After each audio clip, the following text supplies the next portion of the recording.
$45 trillion and the empire's greatest heist. How Britain extracted $45 trillion and what that pattern reveals about power, psychology, and the systems we still live inside. Before we talk about empires, numbers, or history, let me ask you something simpler. Have you ever benefited from a system without really knowing who paid the cost? Tonight, we're not just looking backward. We're learning how power hides itself and why understanding that pattern matters. In the digital world we live in now, the question beneath the noise. The real problem of humanity is the following. We have Paleolithic emotions, medieval institutions, and godlike technology.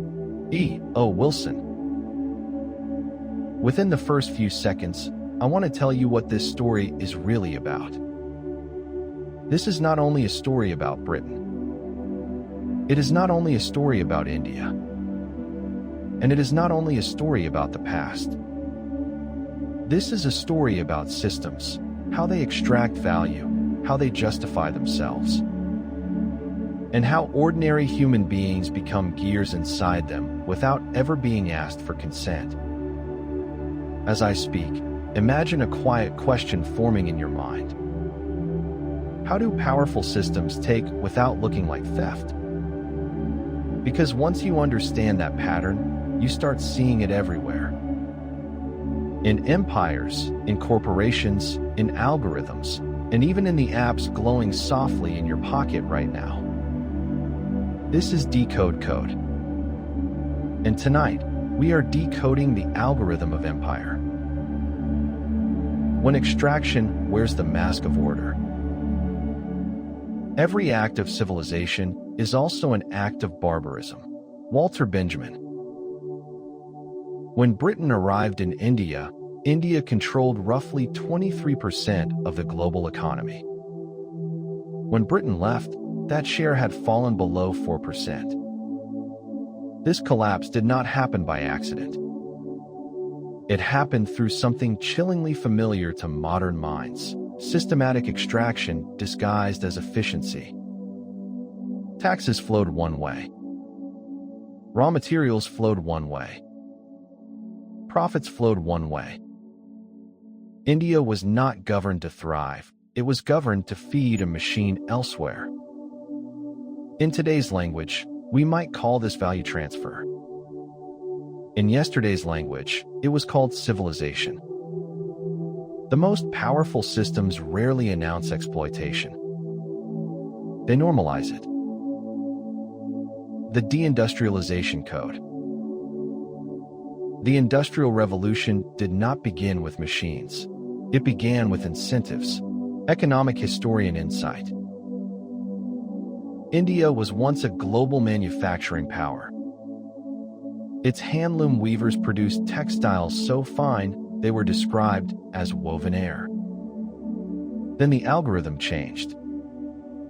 British policies imposed tariffs on Indian goods while flooding markets with British factory cloth. Indian looms fell silent.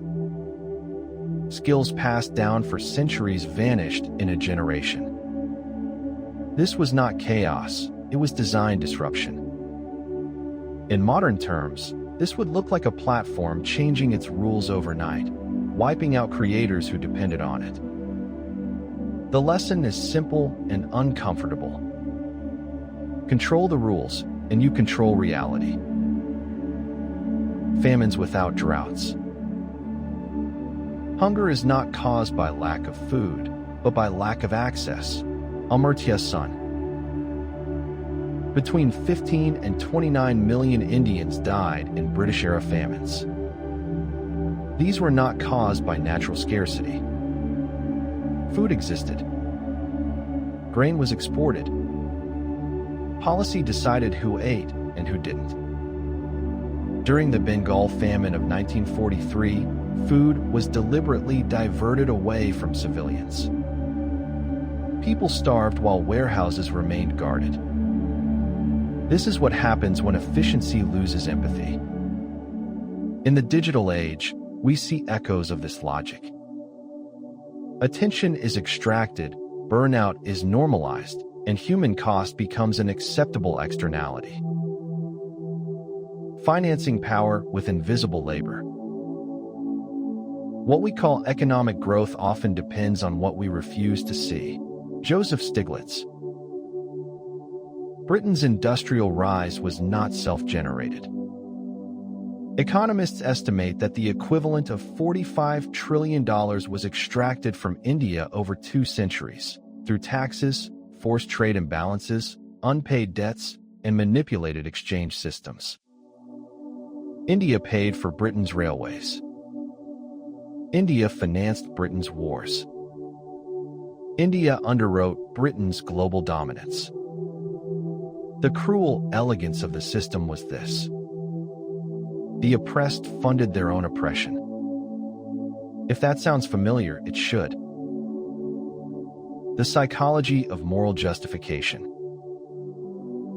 People do not see the world as it is. They see it as they are. Einstein. No system survives on force alone. It survives on stories. Colonialism told itself it was benevolent, that it brought law, railways, order, and progress. But psychology tells us something vital. Humans rationalize harm when it benefits them. We see this today when platforms say they connect the world while fragmenting attention, or when extraction is renamed innovation. The story changes. The structure remains. Railways, data, and directed flow. Infrastructure reveals intention. Urban systems theory. Colonial railways were not built for Indians. They were built to move raw materials to ports. Modern platforms are not built for well-being. They are built to move attention to advertisers. Different centuries. Same architecture. The flow always tells you the truth. Reparations and the limits of numbers. Not everything that counts can be counted. Albert Einstein. No number can repay lost lives. No ledger can balance cultural trauma. But acknowledgement matters. Systems heal only when they recognize harm, not as a footnote, but as a foundation. This is not about punishment. It is about seeing clearly. Because unacknowledged systems repeat themselves. The pattern that remains. The future is already here. It's just unevenly distributed. William Gibson. Empire did not disappear. It evolved. Today, extraction happens through data instead of textiles. Through attention instead of land. Through algorithms instead of armies. But the psychological pattern is unchanged. If we do not learn how systems hide their costs, we will keep paying them, quietly, endlessly, and unknowingly. And that is the final code to decode. This is Decode Code, where we uncover the hidden patterns, unseen costs, and scientific forces shaping the mind in the digital age. Thanks for your time. It's been a delight. What should we explore next? Comment, share, and save your insight. Subscribe to Orbital Reads and keep your thoughts bright.